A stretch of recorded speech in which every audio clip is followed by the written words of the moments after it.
Hey folks, we're in the car. You know what that means. It's time for a car talk.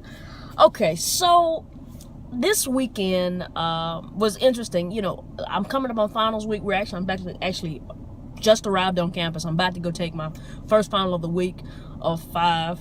God be with me. But I've also, this weekend also was my little sister's senior prom. And so I could not stay in Auburn. I had to go to Birmingham to go see my sister off, and boy, did she show up and show out.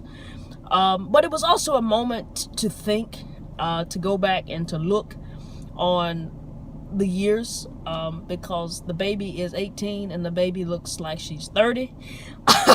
And so it was definitely a moment to reflect. But one thing that I took away from this entire weekend is that nothing can stay the same.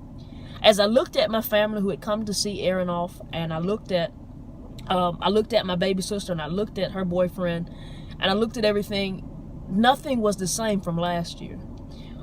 As I sat in our living room, that living room is not, even though it's the same house, it's not the same living room we had when we were babies. The carpet is different. There's no carpet in there. It's hardwood, and it's been hardwood for a while. The color on the walls is different, and although we are the same in name, and we are still a family, and I believe we are stronger as a family, nobody's the same. My mom is different. My dad is different. We've evolved into different people. And I want to challenge you this. Look around you. Look around the people who are around you.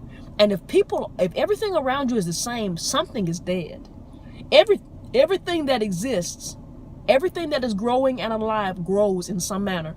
You may be like me, and you may not grow vertically, but you ought to grow in wisdom and in knowledge. You ought to grow in strength. You ought to grow in all of these different portions of your life, because if you're not growing, something is dead or something is dying.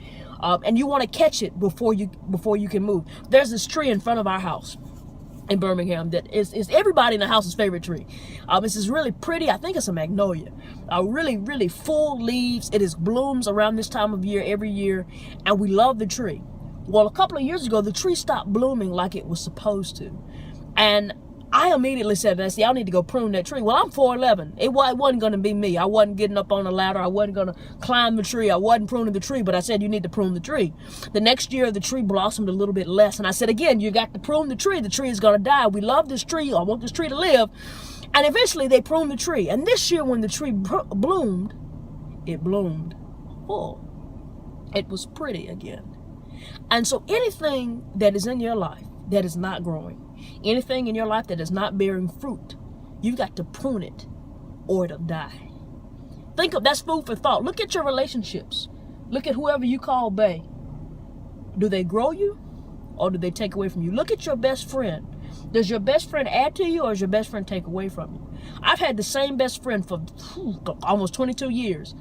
Now, I've had friends that have come and gone, and I've pruned some people and I've cut some people off and all of that good stuff, but there's one who may be tough love, and it goes both ways. It may be tough love, but it's always growing one another, and we are always pushing one another to the next dimension and the next level. If the people surrounding you don't push you, you need to find some new people. Y'all be good. Don't forget to subscribe. I love you. Check out Wildly Mild. There are some new awesome things on the way. You do not want to miss them. Y'all be blessed. Wish me luck.